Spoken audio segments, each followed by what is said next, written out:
বিসমিল্লাহির রহমানির রহিম। আসসালামু আলাইকুম ওয়া রাহমাতুল্লাহি ওয়া বারাকাতুহু। কেমন আছেন সবাই? আশা করি সবাই ভালো আছেন। আমিও আপনাদের দোয়া আল্লাহর রহমতে ভালো আছি। আজকে আমি দেখাবো আপনাদেরকে কিভাবে খুব সহজে ঘরে বসে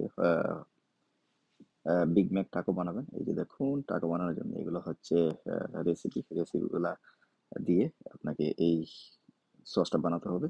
তারপরে সস বানানোর পরে তারপরে এই যে দেখুন, বিফ কিমা ভালো করে পরিষ্কার করে এটার সাথেও মশলাগুলা মিক্স করে নিতে হবে, যেটা সিজনিং পাওয়া যায়।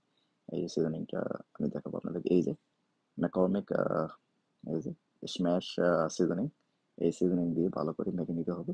আহ, খুব ভালো করে নেড়ে চেড়ে মাখতে হবে যাতে মশলাগুলো ভিতরে ঢুকে।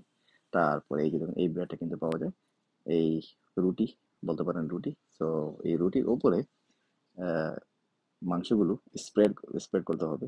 যত পাতলা করে স্প্রেড করবেন তত এটা আহ, ভালোভাবে সিদ্ধ হবে, ভালোভাবে হবে। ইটস লাইক অয়েল কুক হবে। এই যে দেখুন, ছড়ানো হয়ে গেছে। ছড়ান যত বেশি ছড়াবেন ততই ভালোভাবে হবে, এটা ওয়েল কুক হবে। এই যে দেখুন, আমার ছড়ানো হয়ে গেছে। এখন আমি এই যে এই কড়াইটা গরম করে এটার মধ্যে আমি দিয়ে দেবো। এই যে গরম হচ্ছে, একটু তেল দিতে পারেন, স্প্রে করতে পারেন, স্প্রে তেল দিতে পারেন। দেওয়ার পরে এই যে এটা এইভাবে দিতে হবে। এই যে হাই স্পিডে কিন্তু চলছে আমার চুলা। একটু পরে উল্টিয়ে দিতে হবে। উল্টানোর পরে যখন দেখবেন যে পোড়া পোড়া হয়েছে, তখনই বুঝতে হবে যেটা হয়ে গেছে। এই যে দেখুন, এটা এটা কিন্তু হয়ে গেছে। বেশি বেশি যদি জাল দিতে থাকেন তাহলে কিন্তু এটা শুকিয়ে যাবে। তারপরে এটা হওয়ার পরে 2 স্লাইস অথবা 3 স্লাইস, আপনারা যেভাবে চান এভাবে দিতে পারেন। 2টা চিজ দিয়ে দিতে হবে। এই যে চিজগুলো তারপরে দিয়ে আবার উল্টিয়ে দিয়ে মেল করতে হবে। এইভাবে মেল করতে হবে। এবার এভাবে কিছুক্ষণ রাখলেই মেল্ট হয়ে যাবে, চিজগুলো মেল্ট হয়ে যাবে। এই যে দেখুন, আস্তে আস্তে মেল্ট হচ্ছে।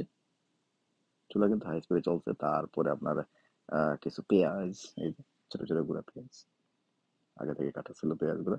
তারপরে যে সসটা বানানো হয়েছিল ওই সসটা দিতে হবে এখন। এই যে ভালো করে স্প্রেড করতে হবে। এই যে স্প্রেড করে দিতে হবে। তারপরে এইগুলো, এই যে স্প্রিং মিক্স, এই সালাদগুলো পাওয়া যায়, এটা কিন্তু একেবারে দোয়া, এটা দুধ হবে না, হালাল। এই যে এটা শুধু এটার মধ্যে অ্যাড করলেই হবে। এই সালাদটা হচ্ছে স্প্রিং মিক্স। তো এভাবে সালাদগুলো দেওয়ার পরে এই যে ফোল্ড করতে হবে। এভাবে ফোল্ড করে আর একটু গরম করে, সালাদগুলো দেওয়ার পরে ফোল্ড করার পরে আর একটু গরম করতে পারেন। গরম করার পরে এভাবেই হয়ে যাবে আপনার খুব মজাদার, সুস্বাদু হোমমেড বিগ ম্যাক টাকোস। সবাই ভালো থাকবেন, সুস্থ থাকবেন। আল্লাহ হাফেজ। আসসালামু আলাইকুম।